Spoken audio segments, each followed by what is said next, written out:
கர்த்தருடைய பரிசுத்த நாமம் மகிமைப்படுவதாக. பின்னாலே காக்கும் தெய்வ மகிமை. ஏசாயா 58 அதிகாரம் 8 கர்த்தருடைய மகிமை உன்னை பின்னாலே காக்கும். ஜெபிப்போம். அன்புள்ள இயேசு சுவாமி, காலைதோறும் உடைய கிருபை புதியதப்பா. உங்கள் புதிய கிருபை எங்களை புதிதான பாதையிலே இந்த நாட்களிலே நடத்த போகிற அன்புக்காக உமக்கு நன்றி.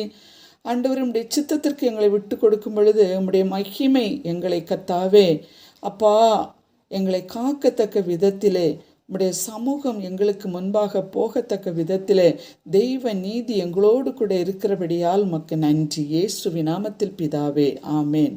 பிரியரே, இந்த உலக வாழ்வில் பிறருக்கு உதவி செய்து நீதியோடும் உண்மையோடும் நாம் தேவ சித்தத்தின்படி நடக்கும்போது தேவன் நமக்கு வழிகாட்டியாக இருக்கிறார்.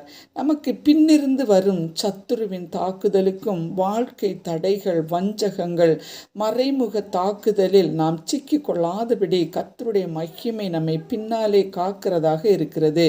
தேவன் பகலில் மேகஸ்தம்பமாகவும் இரவில் அக்னி ஸ்தம்பமாகவும் இஸ்ரவேல் ஜனங்களுக்கு முன்னே சென்றார். அதே சமயம் எகிப்தியர்களின் படையினருக்கு எதிராக அந்த மேகம் அவர்களுக்கு பின்னாலே நின்று காக்கும் கிரியையை செய்தது.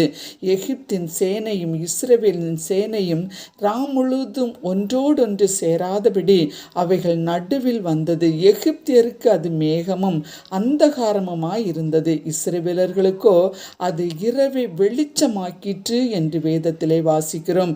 கர்த்தருடைய சமூகம் நமக்கு முன் செல்லும் போது அவருடைய மகிமை நம்மை பிறகாலே காக்கிறது.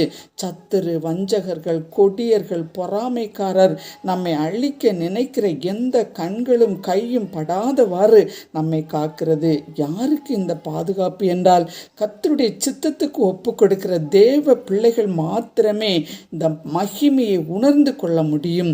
யோசேப்பு தன் சகோதரர்களால் வஞ்சிக்கப்பட்டு விட்டாலும், போத்திபாரின் வீட்டில் அநியாயமாய் குற்றச்சாட்டுக்கு உள்ளானாலும் தேவன் அவரோடு இருந்தார்.